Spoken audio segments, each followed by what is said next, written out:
There's a perception in Brazil that, using an American like Paris Hilton in an ad and showing all of this skin here, people are tired of that cliche in Brazil. It's an emerging nation, very sophisticated with its technology, and a lot of people protested when this ad was shown on TV. It was banned, actually. It was banned by the Brazilian censors, something that does not happen very often. And I'm sure some of you have seen this and you've read about this commercial. So you think that was pushing the boundaries too far. But actually, initially this campaign...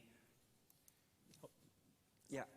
Forward. Initially, this campaign was something completely digital. Paris Hilton had been invited by Devassa Beer to go clubbing for 3 weeks, and every night, Paris Hilton, being who she was, could be quite provocative and in some striking poses. The videos of this going out and clubbing were uploaded every day onto the internet, onto YouTube. It got an enormous following in Brazil. And so I think this is a case where a brand trying to be really edgy, pushing the cultural boundary in Brazil, was very successful. And the ad was only the tip of the iceberg, and getting it actually forbidden by the government in Brazil was the cherry on the cake. It helped Devassa increase its sales enormously.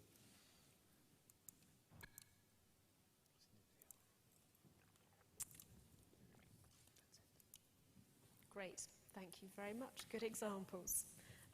We'll start with a fairly broad question for Trevor, I think. On the one hand, technology is undoubtedly making the world smaller and naturally more global, yet aspects such as social networking, for example, are making the world smaller, creating niche local communities. So which do you feel is becoming more important?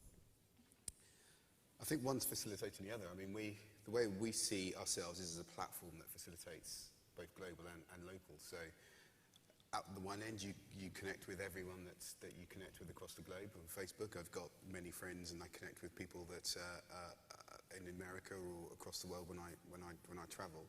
But the other end, I've got a series of pages that I connect with. So I connect with my local cafe, for instance, who has about 100 fans, and every Saturday morning update their status to tell me what the menu is and what the deal is. And I can do those two things on that platform because it is a platform, and it is a piece of technology that enables all of those things. So I don't think that there's one weighs over the other. I think they both coexist, and they're both as important and influential as each other. Okay, thank you. And Elliot, from your perspective, how do you think consumers are responding? Are they becoming more global or more local? Facebook is obviously based on a universal concept, that of friendship, but how do markets actually socialize around the world and interact and connect? Is that a global way, or is there a local difference? I think that's a really interesting question, because obviously it's a universal thing around the world to have friends in every single culture.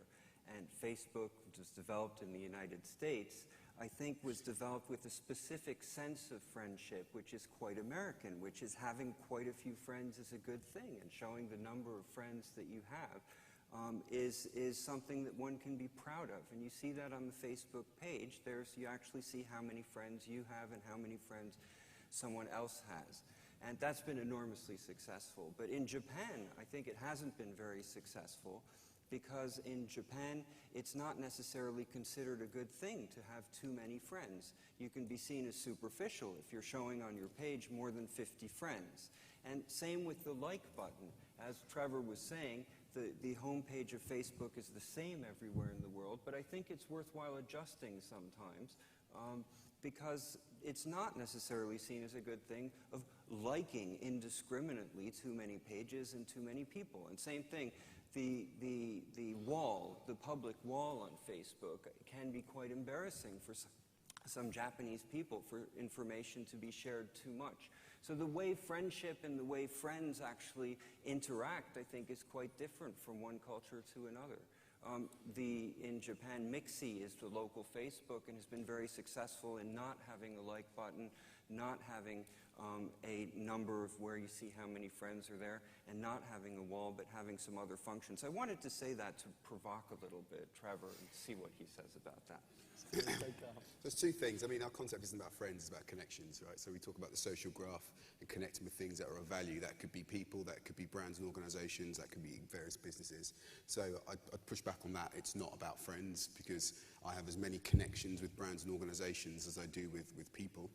I connect to TechCrunch or to Coca-Cola or to Adidas Football or anyone that adds value to my experience on Facebook. And the increase or the rollout of the Open Graph in terms of like is about being able to create more connections with things that are of value in terms of your internet experience, and that could mean more than just people. So I take issue with the friends aspect.